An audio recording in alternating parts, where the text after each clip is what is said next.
Magandang araw mga ka-e-bike. Magbibigay lamang po ako ng kunting kaalaman tungkol kay Motolectric or also known as Shepherd. Alam nyo ba na si Shepherd ay matagal na sa industriyang ito? Simula sa isang maliit na repair shop lamang. Ito ay yung mga nagpupumpuni ng mga sirang e-bike na nabili from other brand. Na si Shepherd ay 9 years na sa larangan ito. Nagsimula siya noong year 2014. Dito nga ipapakita natin kung paano i-assemble ang mga bagong i-release natin na unit. Lahat ng technician namin dito kay Shepherd ay sumailalim sa mabusising pagtitraining at kompleto din kami dito sa mga equipment. Di na rin kayo mahihirapan maghanap ng mga parts dahil meron na rin yan dito kay Shepherd.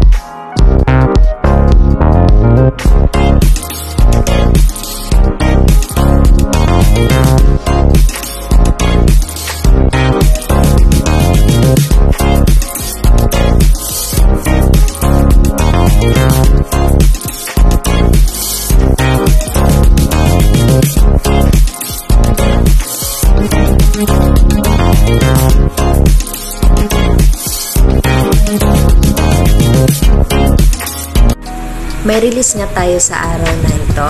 Ipinapakita ng technician kung paano ayusin yung bagong i-release na unit. Yan si Eagle 2.0.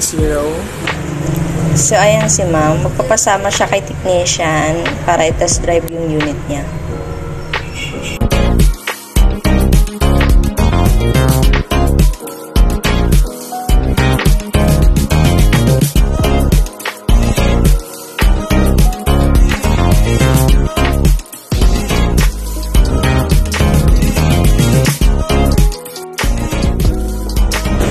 Talaga naman enjoy si ma'am na gamitin yung bago niyang unit at excited na rin siyang maiuwi ito.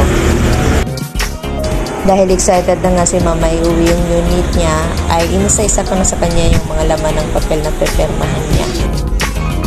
Pinapaliwanag ko nga dyan kay ma'am yung tungkol sa certificate, warranty claim form, contract agreement, at tungkol nga din po pala sa after sales natin. Si Shepherd ay free lifetime home service maintenance na.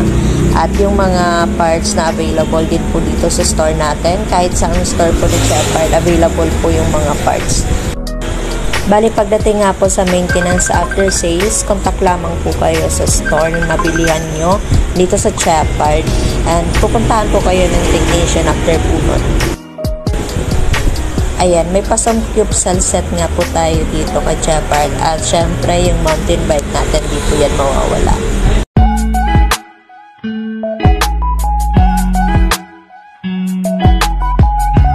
So, what are you waiting for? Tara na dito sa Motolectric Epic Trading Bikitang Branch.